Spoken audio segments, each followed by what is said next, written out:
kortina sa bintanang saksi sa ating istorya.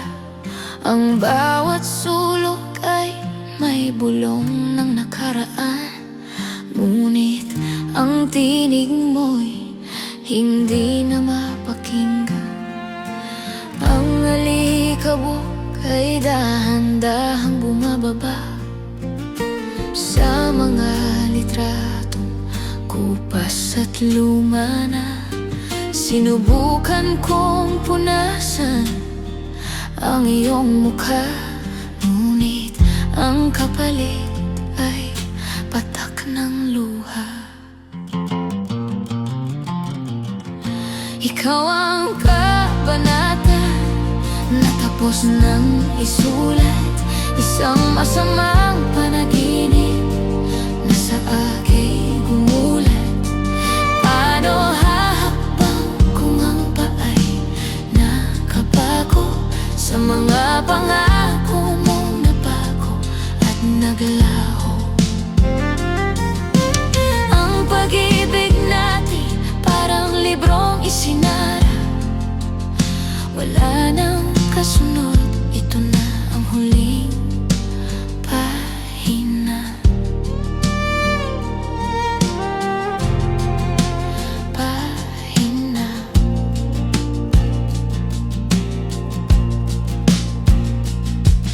Ang tasa ng kape ay wala nang init, tulad ng pag-ibig mong pilit at gipit.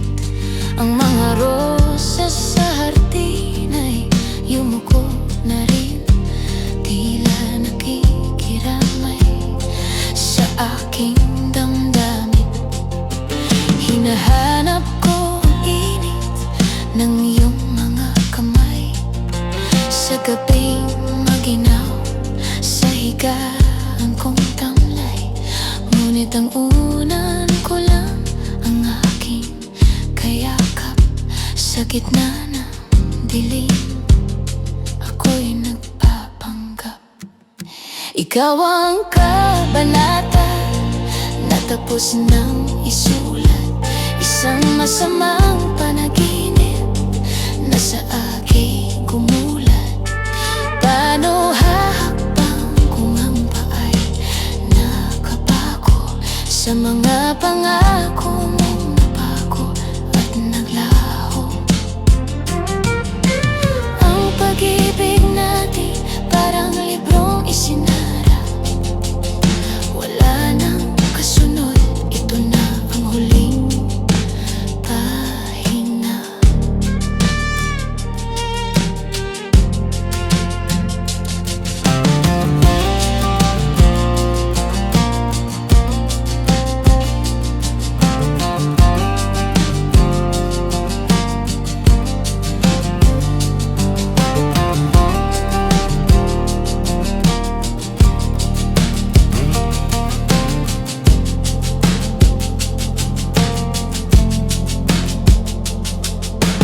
Sabi mo noon, walang iwanan. Sabi mo noon, walang hangganan.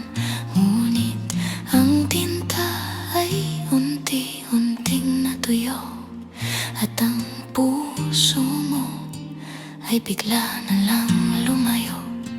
Lumayo ka. Ikaw ang kabanata na tapos nang isulat, isang masamang panaginip na sa akin gumulat. Paano hahakbang kung ang paay nakabago sa mga pangako mong nabago at naglaho?